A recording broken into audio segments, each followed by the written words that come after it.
नमस्कार, स्वराज एक्सप्रेस में एक बार फिर से आपका स्वागत है। मैं हूं आपके साथ ऋषभ सोनी और लेकर आया हूं हमारी खास पेशकश बिग डिबेट, जिसमें हम बात करेंगे मध्य प्रदेश में हो रही तोड़ फोड़ की होड़ की। मध्य प्रदेश में चुनाव करीब आते ही जोड़ तोड़ की होड़ शुरू हो गई है। प्रदेश में बीजेपी का एक बड़ा विकेट गिराने के बाद कमलनाथ ने अब तक का सबसे बड़ा दांव खेला है। कमलनाथ की माने तो बीजेपी के कई नेता उनसे मुलाकात का समय मांग रहे हैं। इधर बीजेपी ने कमलनाथ के बयान को उनका डर करार दिया है। हालांकि बीजेपी के सामने पार्टी के कई वरिष्ठ नेताओं के कांग्रेस में जाने का खतरा अब मंडरा रहा है।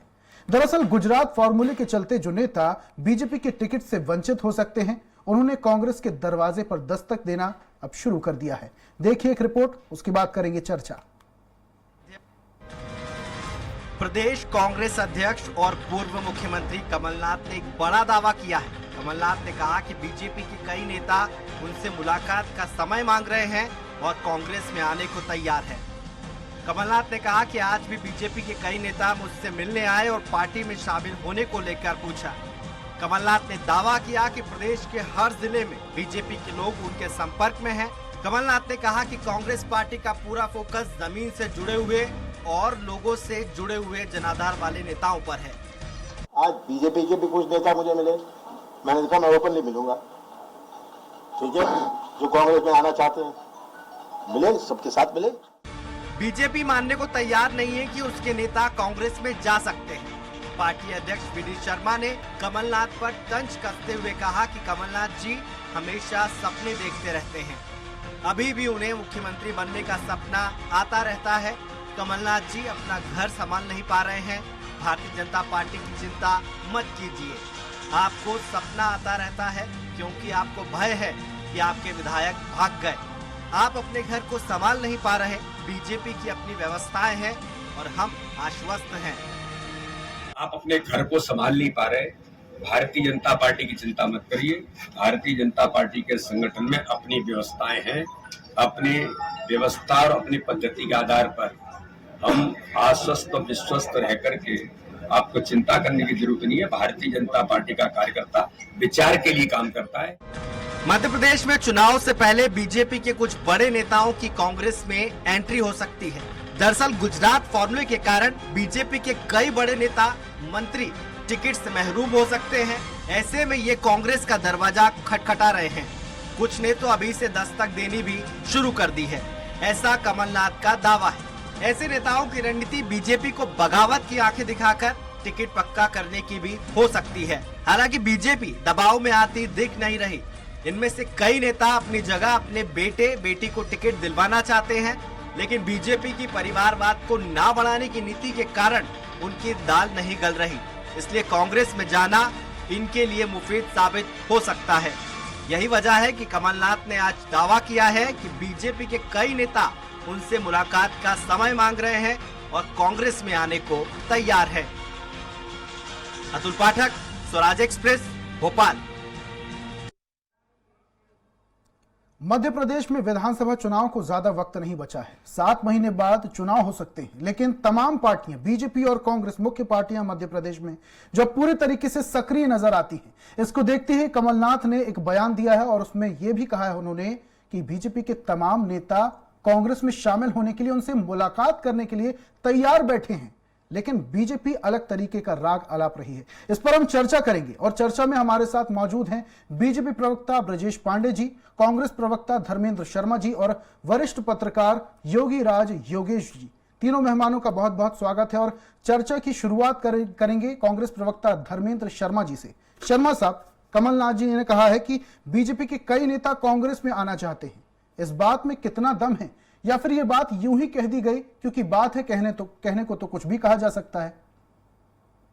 ऋषभ जी, जिस प्रकार से भारतीय जनता पार्टी ने बिकाऊ लालों को लिया, उसके बाद से भारतीय जनता पार्टी की रीति नीति और विचार के साथ काम करने वाला जो कार्यकर्ता है, से हम जमीनी कार्यकर्ता कहते हैं, वो अपने आप को ठगा महसूस करता है। आप देखिए, जिन नेताओं को कांग्रेस पार्टी ने पाला पोसा बड़ा किया, वो पालित पोषित कांग्रेस के बिकाऊ लाल मलाई खाने के लिए भारतीय जनता पार्टी में चले गए और भारतीय जनता पार्टी ने उनको सहज स्वीकार कर लिया। और स्वीकार ही नहीं किया, बल्कि उन सभी को बड़े बड़े मंत्रालय और बड़ी बड़ी कुर्सियों से नवाज दिया। कुछ बिकाऊ लाल तो ये तो चुनाव अच्छा हुआ हार ना गए शर्मा थे। साहब, क्योंकि आप तो कह रहे थे कांग्रेस पार्टी से जो कचरा छटना था वो छट गया, अब कांग्रेस नहीं, ये नीट तो- एंड क्लीन है, तो ये तो अच्छी बात है। सब जी, तो कुछ बिकाऊ लाल जो चुनाव हार गए तो उनको भी मंत्री पद से नवाज दिया। उस कारण से जो उनका मूल कार्यकर्ता था वो ठगा महसूस कर रहा है, क्योंकि जो व्यक्ति कांग्रेस का नहीं हुआ वो भाजपा का क्या होगा।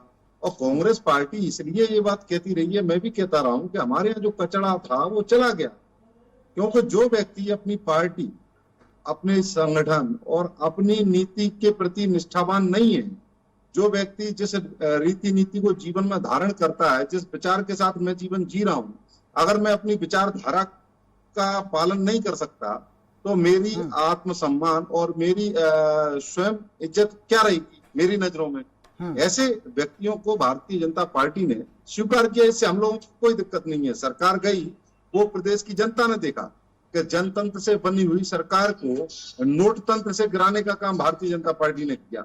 आज यही कारण है कि भारतीय जनता पार्टी की गुटबाजी के कारण भारतीय जनता पार्टी का जो संगठन का व्यक्ति है, जो संगठन के लिए अपना खून पसीना बहा रहा है, वो कांग्रेस की ओर आस की निगाहों से देख रहा है। कांग्रेस पार्टी का सीधा सिद्धांत है, हम गांधीवादी विचारधारा में विश्वास रखते हैं, हम गांधी के विचारों को मानने वाले लोग हैं, हम सर्वधर्म संभाव को मानने वाले लोग हैं। अगर कोई भी व्यक्ति इन विचारों से सहमत होकर कांग्रेस पार्टी में आना चाहता है तो कांग्रेस पार्टी उसका स्वागत करेगी। लेकिन सबसे पहले जो सिद्धांत है गांधी जी के, जो कांग्रेस पार्टी की विचारधारा, उसको उनको मानना होगा। अब भारतीय जनता पार्टी में आप देखिए इस समय बड़ी बुरी स्थिति है। एक तरफ शिवराज भाजपा, एक तरफ महाराज भाजपा, एक तरफ नाराज भाजपा, एक तरफ कैलाश भाजपा, एक तरफ नरेंद्र सिंह भाजपा, कई सारी भाजपा बन गई है। तो जो संगठन का मूल कार्यकर्ता है, जिसे भारतीय जनता पार्टी के लोग देव दुर्लभ कार्यकर्ता कहते थे, आज वो देव दुर्लभ कार्यकर्ता अपने आप को ठगा महसूस करता है।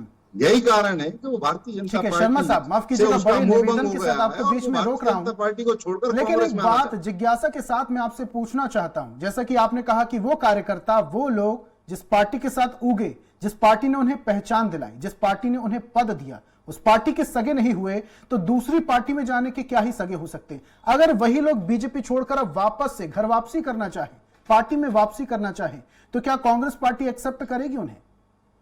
कांग्रेस पार्टी का तो सीधा सिद्धांत है और मैं आपके माध्यम से बताना चाह रहा हूं, जो गांधी के विचारों को मानेगा, जो कांग्रेस पार्टी के विचारधारा को स्वीकार करेगा, उसका कांग्रेस पार्टी में स्वागत है।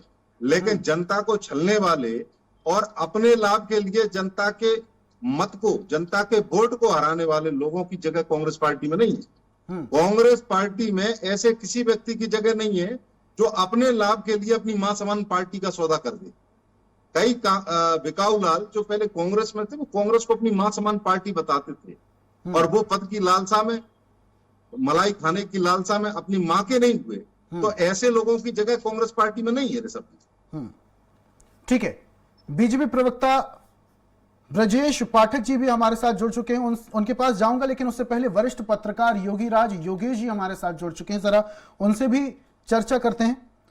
योगेश साहब, चुनाव को लगभग 7 महीना बाकी है, ज्यादा वक्त नहीं बचा है इसको लेकर। उससे पहले कमलनाथ का ऐसा बयान देना, राजनीति में अब खलबली सी मच गई है। लेकिन क्या लगता है आपको कि ये जो बयानबाजी की गई है, ये जो दावा कमलनाथ जी की ओर से किया गया है, मामा की सरकार पर दबाव बनाने के लिए, या फिर सिर्फ हवाई बातें? नहीं, बीते कुछ दिनों में कांग्रेस में कुछ लोग शामिल हुए हैं और जैसे मुगावली के विधायक देशराज सिंह के भाई कांग्रेस में आए, यादव समाज से आते हैं, उस परिवार का वहाँ बड़ा दबदबा है। फिर बड़बानी निमाड़ में यदि आप आए तो पूर्व सांसद मक्खन सिंह कांग्रेस में शामिल हुए। तो शायद हो सकता है कांग्रेस इससे थोड़ी सी बूस्टअप हुई हो और उसको ऐसा लग रहा है कि कई लोग और आ सकते हैं। और जैसा कमलनाथ जी कह रहे हैं कि हमारे संपर्क में भाजपा के कई लोग हैं, और जहाँ तक संपर्कों की बात है तो सारे नेताओं के जो चीफ रहते हैं उनके संपर्क में सारी पार्टी के लोग रहते हैं, क्योंकि ये ऐसा दौर होता है जब चुनाव का समय नज़दीक बचा है। कई लोग तो ऐसे होते हैं जो निष्ठावान होते हैं, तो वो चाहे उनको आप टिकट मिले या न मिले वो पार्टी नहीं छोड़ते, लेकिन ऐसे लोगों की संख्या अब कम बची है। अब ऐसे लोग ज़्यादा हैं जिन्हें चर्चा में बने रहना और जिन्हें पद पे बने रहना ही सुहाता है। वो यदि पद से हटे तो उनको एक सेकंड भी ये जरा भी मंजूर नहीं होता, बिना पद के वो जी नहीं सकते।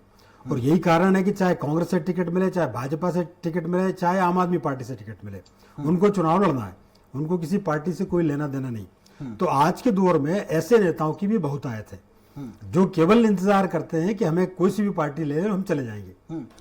माफ कीजिएगा योगेश जी, बीच में रोक रहा हूं आपको, लेकिन आपसे यह भी समझना चाहूंगा, वरिष्ठ पत्रकार हैं आप, जमीनी स्तर पर लोगों से सीधा संवाद करते हैं, उनकी समस्याओं को समझते हैं आप। आपको नहीं लगता कि जब कोई नेता मंत्री इस तरीके से दल बदलता है तो जनता के साथ भी छलावा होता है और कहीं ना कहीं जनता में भी कंफ्यूजन होती है कि आखिर वोट किसे देना है, व्यक्ति विशेष को या फिर पार्टी को? नहीं, बिल्कुल सही बात है, ये कन्फ्यूजन की स्थिति बनती है क्षेत्र में, लेकिन फिर भी जनता भली भांति सब जानती है कि कौन हमारे रोजमर्रा में काम आने वाला आदमी है, कौन जिनोइन आदमी है। कई बार वास्तव में ये होता है कि बड़ी पार्टियों में किसी आदमी के साथ लगातार अन्याय होता है, जिसको कि कई बार पार्टी वाले इग्नोर करते हैं या ध्यान नहीं देते, या उनको ये लगता है कि नहीं ये मामला धीरे धीरे सलट जाएगा, लेकिन वास्तव में वो ऐसा होता नहीं है। उसके साथ जनता भी जुड़ी रहती है और जनता भी अपना अपमान समझती है कैंडिडेट के अपमान को या व्यक्ति के अपमान को। तो जब इतनी पराकाष्ठा पे कुछ चीज चली जाती है तो फिर हमको बड़े आश्चर्यजनक परिणाम देखने को मिलते हैं। अच्छे अच्छे जो जिसको कि भोपाली भाषा में अच्छे अच्छे तुर्रम खां चुनाव हार जाते हैं।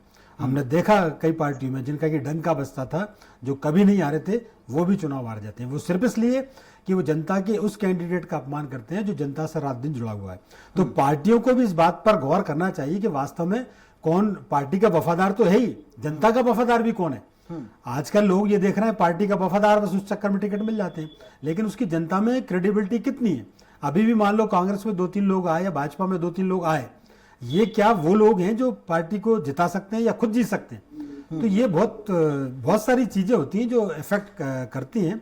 लेकिन मेरा व्यक्तिगत मानना यह रहता है कि भले ही आप नेता किसी भी पार्टी से हो, लेकिन पार्टी के प्रति आपकी वफादारी होनी चाहिए, पार्टी के प्रति आपकी निष्ठा होनी चाहिए, और जरा सा समय भाप के ये नहीं कि इधर से उधर कूद जाए, इससे आपकी पूरी इमेज दांव पे लगी रहती है। और ऐसा करने से मैंने देखा कई बार कई लोगों का पॉलिटिकल कैरियर ही खत्म हो गया। ठीक है, लेकिन योगेश जी आपसे ये समझना चाहेंगे, कुछ नेता मंत्री ऐसे भी हैं जो अब खुद चुनाव नहीं लड़ना चाहते, लेकिन अपने बेटे बेटियों को टिकट दिलवाना चाहते हैं और इस होड़ में लग चुके हैं कि कैसे भी करके उन्हें टिकट मिल जाए, और इसका असर क्या चुनाव में हो सकता है? क्योंकि बीजेपी एक ऐसी पार्टी है जो परिवारवाद को ज्यादा बढ़ावा नहीं देती। नहीं, बिल्कुल सही बात है, इस बात का बहुत बड़ा असर पड़ता है। एक वरिष्ठ नेता चुनाव लड़ना या वरिष्ठ नेता के पुत्र या उसके परिजनों का चुनाव लड़ना, कई बार हमने देखा कि उस व्यक्तिगत वरिष्ठ नेता से लोगों की भावनाएं जुड़ी रहती हैं, लेकिन उसके बेटों से या उसके परिजनों के प्रति वो भावनाएं नहीं रहती। और यही हमने देखा है कि वो भले ही उस परिवार से आते हो लेकिन वो चुनाव हार जाते हैं। तो ऐसे में महत्वपूर्ण ये हो जाता है कि जिसके प्रति भी आप टिकट दिलाना चाहते हो उसकी एक्सेप्टेबिलिटी जनता में होना चाहिए, तो वो काम की है। वरना केवल आपके नाम के आधार पर, आपके चेहरे के आधार पर कोई ये चाहे कि मेरा बेटा चुनाव जीत जाएगा, मेरी बेटी चुनाव जीत जाएगी, या मेरे निकट का रिश्तेदार कोई चुनाव जीत जाएगा, तो हमने कई नतीजे ऐसे देखे हैं कि वो चुनाव हारे हैं। इवन हस्बैंड जीते और वाइफ हारी है, वाइफ जीती हस्बैंड हारे हैं। तो कुल मिला के बात यह है कि जनता की प्रति आपकी स्वीकार्यता पहला पॉइंट है। यदि आप जनता में स्वीकार नहीं है तो कोई मतलब नहीं आप किसी भी पार्टी में चले जाएं और किसी भी पार्टी के बैनर तले चुनाव लड़ लें। ठीक है, धर्मेंद्र जी की ओर बढ़ूंगा मैं। शर्मा साहब, बीजेपी की तरफ से भी बयान आया है, जब कमलनाथ जी ने बयान दिया कि बहुत सारे बीजेपी के नेता और कार्यकर्ता हैं जो कांग्रेस में शामिल होना चाहते हैं, संपर्क में भी उनके, इस पर बीजेपी के प्रदेश अध्यक्ष बीडी शर्मा कह रहे हैं कि उनकी तो आदत है सपना देखने की, सपना देखना कोई गलत बात नहीं। क्या लगता है आपको कि सिर्फ सपने देख रहे हैं या फिर बीजेपी के ऊपर अब दबाव ज्यादा है जिसकी बौखलाहट में अब उत्तर नहीं है उनके पास? ये वही बीडी शर्मा है, जब सरकार चली गई थी 2018 में भाजपा की, तो कमलनाथ जी के बारे में क्या कहते? इन्हीं बीडी शर्मा ने षड्यंत्र कर और इन बिकाऊ लालों की दम पर खरीद फरोख्त कर शिवराज सिंह जी के नेतृत्व में सरकार बना ली। ये भी उसमें दोषी है। जनतंत्र की हत्या करने में बीडी शर्मा भी उतने ही बड़े दोषी हैं जितने बड़े शिवराज सिंह जी हैं। इन सब लोगों ने जनता को छला है। 18 साल से शिवराज सिंह चौहान मध्य प्रदेश के मुख्यमंत्री है। आज भी मध्य प्रदेश अपनी मूलभूत सुविधाओं के लिए तरस रहा है। मध्य प्रदेश का प्रत्येक नागरिक अपने आप को ठगा महसूस कर रहा है, उसको लेकर इनके पास बोलने को कुछ नहीं। ये क्या बात करेंगे? आज इन्होंने क्या किया, ग्वालियर चंबल संभाग से ज्यादातर कुछ बिकाऊ लालों को खरीदकर अपनी पार्टी में ले लिया। आज उसके कारण से आप देखिए, यहाँ ग्वालियर चंबल से मैं आता हूं, मैं वहां की आपको वस्तु स्थिति बता रहा हूँ। यहाँ हालत ये है कि जो पार्टी का मूल कार्यकर्ता है वो बीजेपी के कार्यक्रम में नहीं जा रहा है। उसका कारण ये है कि जीडीए हो, साडा हो या मेला प्राधिकरण हो, सारी की सारी मंडलों की नियुक्तियां खाली डली है। क्यों? क्योंकि गुटबाजी हावी है। तो जो मूल कार्यकर्ता है उसको नियुक्तियां नहीं मिल पा रही, मूल कार्यकर्ता का सम्मान नहीं हो रहा। अब वो कार्यकर्ता ऐसे बिकाऊ लालों को तो कतई तरजीह नहीं देगा और ना ही वो इन लोगों की मदद करेगा चुनाव में। इस कारण से कांग्रेस पार्टी पूरे ग्वालियर चंबल संभाग ही नहीं, पूरे मध्य प्रदेश में क्लीन स्वीप करेगी। आप देखिए, भारतीय जनता पार्टी पूरे प्रदेश में 50 से 60 सीट जीतने बड़ी बात मानना है। लेकिन शर्मा साहब, आप जैसा कि बता रहे हैं कि 18 साल से शिवराज सिंह चौहान मुख्यमंत्री बने बैठे हैं, उनकी सत्ता है, बीजेपी पार्टी की सत्ता है। 18 साल कोई कम वक्त नहीं होता है। अगर इतना लंबे वक्त से बीजेपी अगर शासन कर रही है तो कहीं ना कहीं विपक्ष में भी तो खामियां और कमियां होंगी ना, जिस वजह से जनता का भरोसा नहीं जीत पा रही और सत्ता में नहीं आ पा रही। ऋषभ जी, 2018 में मध्य प्रदेश की जनता ने क्लियर मैंडेट कांग्रेस पार्टी को दिया और वो शिवराज सिंह जी को जनता ने नकार दिया था। तो फिर उपचुनाव में क्या हो गया था? कांग्रेस को दिया। सुनिए ऋषभ जी, अपना मत कांग्रेस को दिया, लेकिन इन्होंने उस जनमत का अपमान किया, धनबल के आधार पर अपनी सरकार बना ली। उसी बोर्ड के अपमान का बदला लेने के लिए 2023 में मध्य प्रदेश की जनता तैयार बैठी है और यह बात भारतीय जनता पार्टी के कार्यकर्ताओं को भी समझ में आ रही। इस कारण से भारतीय जनता पार्टी में अब भगदड़ मची हुई है और वो कांग्रेस पार्टी की तरफ आस की निगाहों से देख रहे हैं कि चूंकि भारतीय जनता पार्टी अब अपने मूल कार्यकर्ता की इज्जत नहीं करती। आज भारतीय जनता पार्टी में जो उनका पुराना कार्यकर्ता था वो तो वहीं की वहीं है। अब तो कांग्रेस से गए हुए भारतीय जनता पार्टी में जितने नेता वो कांग्रेसी भाजपा हो गई है। तो सारे के सारे कांग्रेसी लोग बड़े बड़े पदों पर, मलाईदार पदों पर बैठे हैं, जिनको पाला पोसा कांग्रेस। बीजेपी प्रवक्ता भी हमारे साथ जुड़ चुके हैं, ब्रजेश पांडे जी। पांडे साहब, जिस तरीके से कमलनाथ जी ने एक बयान दिया है, उन्होंने कहा है कि बीजेपी के तमाम लोग जो हैं अब वो कांग्रेस में शामिल होना चाहते हैं। आपके प्रदेश अध्यक्ष बीडी शर्मा साहब कह रहे हैं कमलनाथ जी सपने देख रहे हैं। सपने देखने की तो आदत है, आपको ऐसा क्यों लग रहा है कमलनाथ जी सपने देख रहे हैं? जब कांग्रेसी बीजेपी में शामिल हो सकते हैं तो कौन सी बड़ी बात है कि जब बीजेपी के तमाम लोग कांग्रेस में शामिल हो सकते हैं? देखिए ऋषभ साहब, बड़ी साफ बात, कमलनाथ जी जितनी बातें बोलते हैं उसका 2% भी अपने वास्तविक जीवन में इम्प्लीमेंटेशन नहीं करते हैं। चाहे वो 2018 की बात रही हो, चाहे जितनी भी बातें उन्होंने किया हो 18 के बाद से लेकर के 2023 के बीच में। हम समझते हैं कमलनाथ जी आज भी उसी मुगालते की जिंदगी जीते हैं। उन्हें लगता है कि जैसे दिल्ली में वो संसदीय कार्य मंत्री थे या सांसद थे, उस तरह की मध्य प्रदेश की सियासत है। मध्य प्रदेश की विधानसभा से महत्वपूर्ण मुद्दों पे वो बराबर वॉकआउट करते हैं, नहीं रहते उन जगहों पे। और सबसे बड़ी बात यह है कि जो कोऑर्डिनेशन चाहिए कांग्रेस में दूर दूर तक कहीं नजर नहीं आता है। जीतू पटवारी जी अपना गुट चलाते हैं, अजय सिंह राहुल का अपना गुट है, पचौरी जी का अपना गुट है, सभी बड़े नेताओं के दिग्विजय सिंह के अपने गुट है। कमलनाथ जी किसी को सूत्रपात नहीं कर पा रहे हैं। एक कुशल योद्धा की जो रणनीति होती है उसमें पूरी तरह से मैं अपनी बात पूरी कर लूं, ये तो अभी तक बोल चुके हैं, अपनी बात पूरी कर लूंगा, फिर धर्मेंद्र भाई आराम से आप बोलिएगा। हम समझते हैं कमलनाथ जी की किसी बात का विश्वास कोई नहीं कर सकता। और जिस तरह से कल उन्होंने प्रदेश कांग्रेस कार्यालय के अंदर धर्म संवाद का कार्यक्रम किया, सेकुलरिज्म का अभी तक चोला ओढ़े थे और वो धर्म संवाद का कार्यक्रम कर रहे हैं, तो मैं तो उनसे यही कहूंगा कि दैहिक दैविक भौतिक तापा राम राज नहीं काहू व्यापा सब नर करहि परस्पर प्रीति चले सुधर्म विरल सुत नीति। कांग्रेस पार्टी वही पार्टी है जिसके नेता कपिल सिब्बल कहते हैं, प्रवक्ता थे, राष्ट्रीय प्रवक्ता थे, बहुत बड़े वकील हैं, उन्होंने कहा था राम तो काल्पनिक है। कांग्रेस पार्टी वही पार्टी है जिसके नेता कमलनाथ जी ने कहा था कि जब हम मुख्यमंत्री बन जाएंगे तो भाइयों बहनों देखे रहना, अब मध्य प्रदेश में मां नर्मदा न्यास अधिनियम बनाएंगे। वो सब दूर की बात हो गई। नया आध्यात्मिक विभाग के गठन की बात किया था, वो 15 महीने में नहीं बना पाए। ये छोड़िए, संस्कृत भाषा को बढ़ावा देने के लिए ने संस्कृत कॉलेज की बात किया था, उसमें से 1% भी नहीं हुआ। सूर्यपुत्री माँ ताप्ती नदी के लिए, माँ मंदाकिनी नदी के लिए, माँ क्षिप्रा नदी के न्यास गठन की बात किया था। तो माननीय बीडी शर्मा जी ने जो कहा बिल्कुल सही कहा है। ये इनको दिन में मुंगेरी लाल के हसीन सपने देखने की आदत पड़ गई है ऋषभ साहब। और सबसे बड़ी बात है कांग्रेस पार्टी, भारतीय जनता पार्टी के न कोई विधायक, न कोई सांसद, न कोई कार्यकर्ता इनके कांग्रेस पार्टी में नहीं जाने वाला है। हाँ, कांग्रेस पार्टी लेकिन पांडे साहब माफ कीजिएगा, बड़े निवेदन के साथ आपको रोकना चाह रहा हूं, लेकिन ये बात भी तो गलत है कि कंपैरिजन आप 18 साल और 15 महीने का करते हैं। 15 महीने की कांग्रेस की सरकार थी और आप कहते हैं कि कोई भी दावा और वादा पूरा नहीं किया। जो चीजें 18 साल में पूरी नहीं हो पाई वो 15 महीने में कैसे हो जाएंगी? महत्वपूर्ण बात यह है कि आपने एक अच्छा सवाल किया और उसका मैं जवाब देना भी चाहता हूँ।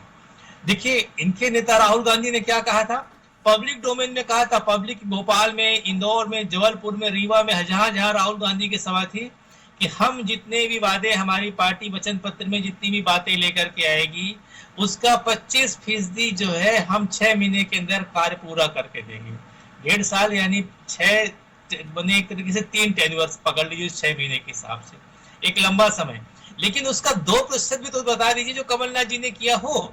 अध्यात्म को लेकर सबसे पहले नहीं, आप बातें बताइएगा, पहले मेरी बात सुन लीजिए। अध्यात्म के क्षेत्र को लेकर के, अध्यात्म के क्षेत्र को लेकर के, पेट्रोल डीजल की बात को लेकर के, किसानों की नई फसल बीमा योजना को लागू करने को लेकर के, किसान आंदोलन को लेकर के जो आपराधिक प्रकरण दर्ज हुए थे उनको वापस तक नहीं किया था, किसानों के पुत्रियों को राम बाकी मत करिएगा। भारतीय जनता पार्टी के लोगों के भ्रष्टाचार कांग्रेस पार्टी में कमलनाथ जी की सरकार में हुआ, मर्यादा पुरुषोत्तम थे वो तो एक अपने आप में विशाल बंदी भ्रष्टाचार की कांग्रेस पार्टी कर दिया।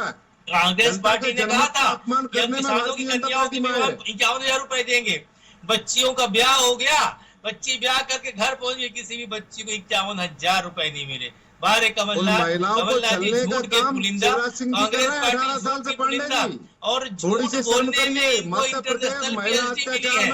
और आप देखिए एनसीआरबी का डाटा उठा लीजिए, कोर्ट के किस मुंह से महिलाओं की बात करते हैं पांडे जी? झूठ बोलना, अहम में रहना, भारतीय जनता पार्टी दम पालना, ये कोई कांग्रेस पार्टी से बोलने की बीमारी है। कमलनाथ जी ने कहा था पाली हाउस और जुमला जनता समझ चुकी है, अब जनता आपके झांसे में आने वाली नहीं है।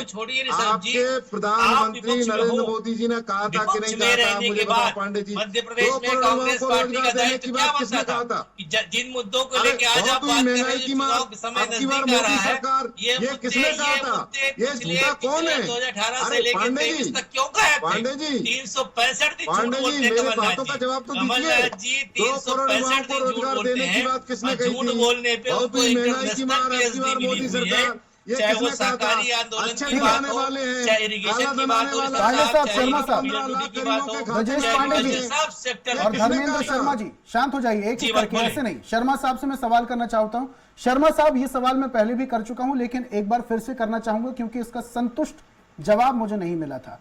जैसा कि मैंने सवाल किया था आपसे, जो लोग कांग्रेस पार्टी को छोड़कर जा चुके हैं, बीजेपी में शामिल हो चुके हैं, उन्हें एक पद मिल चुका है, लेकिन अब ऐसा लगता है कि जो टिकट है वो बीजेपी पार्टी से कटने वाली है, अब वापस से कांग्रेस में वापसी हो सकती है। कांग्रेस पार्टी उन्हें स्वीकार करेगी? क्योंकि आप अभी गांधीवादी नीतियों की बात कर रहे थे। जिन लोगों ने अपनी मां समान पार्टी से गद्दारी की, ऐसे किसी व्यक्ति की जगह कांग्रेस पार्टी में नहीं है। दूसरी बात, ये पांडे जी लगातार झूठ बोलने का काम करते हैं। मैं आपके माध्यम से इनसे 5 सवाल करता हूं। 2 करोड़ युवाओं को हर साल रोजगार देने का वादा किस झूठे व्यक्ति ने किया था? बहुत ही महंगाई की मार अब की बार किसकी सरकार, ये वादा किसने किया था? कहा था कि मध्य सरकार बनेगी, जब सरकार बनेगी नरेंद्र मोदी प्रदेश के बेरोजगारों को, 15 लाख प्रदेश की महिलाओं को, मोदी जी ने प्रदेश के 15 युवाओं लाख को, रुपए हर प्रदेश गरीब के के खाते अल्पसंख्यक में भाइयों को, देने की बात प्रदेश कही। के सर्वहारा समाज के साथ जो है ये उनको हम झूठा न्याय शर्मा साहब, दिलाएंगे। पांडे साहब एक एक करके ऐसे नहीं। बोलने का पुलिंदा मैंने सवाल दोबारा इसलिए किया, पांडे साहब, आपकी पार्टी, मैंने सवाल दोबारा इसलिए किया पांडे जी, जैसा कि शर्मा जी कह रहे हैं, ऐसे लोगों को बिल्कुल भी बर्दाश्त नहीं किया जाएगा, अपनी माता जैसी पार्टी से धोखा करते हैं। पांडे साहब, बहुत सारे ऐसे लोग हैं, नाम नहीं गिनाना चाहूंगा मैं, कांग्रेस से बीजेपी में गए और अभी आशंका भी है कि बीजेपी से वापस से कांग्रेस में जा भी सकते हैं। क्या ऐसे लोगों को कांग्रेस पार्टी, बीजेपी पार्टी को खुद बाहर का रास्ता नहीं दिखाना चाहिए? जो पार्टी के, पहली पार्टी के सगे नहीं हुए तो वो वापस से बीजेपी पार्टी के क्या सगे होंगे? तो आपको लगता है कि पार्टी को अब ऐसे लोगों पर भरोसा नहीं जताना चाहिए? ऐसे में अब कमलनाथ जी कह रहे हैं कि कुछ लोग अगर हमारे संपर्क में, तो हो सकता सही भी हो, कहां गलत हो सकता है? हमने कहा ना ऋषभ साहब, आप मध्य प्रदेश की पहली पंक्ति प्रखर एंकरों में गिने जाते हैं। बड़ी विनम्रता से मैं कहना चाहता हूँ, जरा याद करिए 2018 का वो समय जब मध्य प्रदेश में उस दिन सिंधिया जी के साथ 22 लोग जो है वो कांग्रेस छोड़ के भारतीय जनता पार्टी में सम्मिलित हुए थे। और मध्य प्रदेश के ये उस समय के तत्कालीन मुख्यमंत्री कमलनाथ जी कह रहे थे कोई चिंता की बात नहीं है, ऑल इज वेल, सब कुछ ठीक है और हम सदन में पांडे साहब समय की बात है, आखिरी सवाल मैं योगेश जी से करना चाहूंगा। पांडे साहब ऐसे नहीं, एक आखिरी सवाल योगेश जी, आखिरी सवाल आपसे करना चाहूंगा, 20 सेकंड का समय, ज्यादा समय नहीं, चर्चा के अंतिम दौर में है। योगेश साहब आपसे ये सवाल करना चाहूंगा, गुटबाजी की खबरें जब कांग्रेस से आ रही थी तो बीजेपी पार्टी कह रही थी टुकड़े टुकड़े गैंग, अब ऐसी क्या स्थिति बीजेपी में भी बन सकती है, क्योंकि अब संख्या बहुत ज्यादा हो गई और ऐसे में बीजेपी से लोग अगर कांग्रेस में जाने की कोशिश करते हैं तो कहीं ना कहीं बीजेपी का आंकड़ा जो है वो कम हो जाएगा। देखिए बहुत साफ बात है, बहुत साफ बात है। ये सवाल मुझसे आपने लिया ना? नहीं, ये मैंने योगेश जी से बात किया। योगेश जी, नहीं, मैंने पहले डिबेट में ये बात कही थी कि जो निष्ठावान कार्यकर्ता हैं, निष्ठावान जो नेता हैं, यदि वो जाते हैं तो फर्क पड़ता है। बाकी आयाराम गयाराम वाले जैसे नेता किसी भी पार्टी में रहे, किसी भी चले जाए, कोई फर्क नहीं पड़ता। जनता भी अब इनको ऐसे ही एंटरटेनमेंट के रूप में लेती है। जो गंभीर किस्म के नेता हैं उनके आने और जाने से ठीक है, तो जिन नेताओं का वर्चस्व है, जिन नेताओं की अपेक्षाएं हैं, जनता को जिन नेताओं से अपेक्षा, अगर वो दल बदलते हैं तो कहीं ना कहीं राजनीति में खलबली होती है। बहुत बहुत शुक्रिया तीनों मेहमानों का हमारे साथ जुड़ने के लिए। बीजेपी से प्रवक्ता ब्रजेश पांडे जी हमारे साथ जुड़े हुए थे, कांग्रेस प्रवक्ता धर्मेंद्र शर्मा जी और वरिष्ठ पत्रकार योगी राज योगेश जी जुड़े हुए थे। तीनों मेहमानों का हमारे साथ जुड़ने के लिए, अपने तर्क रखने के लिए, अपने विचार रखने के लिए बहुत बहुत शुक्रिया। और आज हम बात कर रहे थे जोड़ तोड़ की होड़ की, जिस तरीके से मध्य प्रदेश में बयानबाजी का सिलसिला शुरू हो चुका है, उसमें देखने वाली बात यह है कि आगामी चुनाव में इसका असर क्या कुछ पड़ता है। एक नए विषय के साथ, एक नई चर्चा के साथ कल फिर हाजिर होंगे। तब तक के लिए मुझे दीजिए इजाजत और आप देखते रहिए स्वराज एक्सप्रेस। नमस्कार।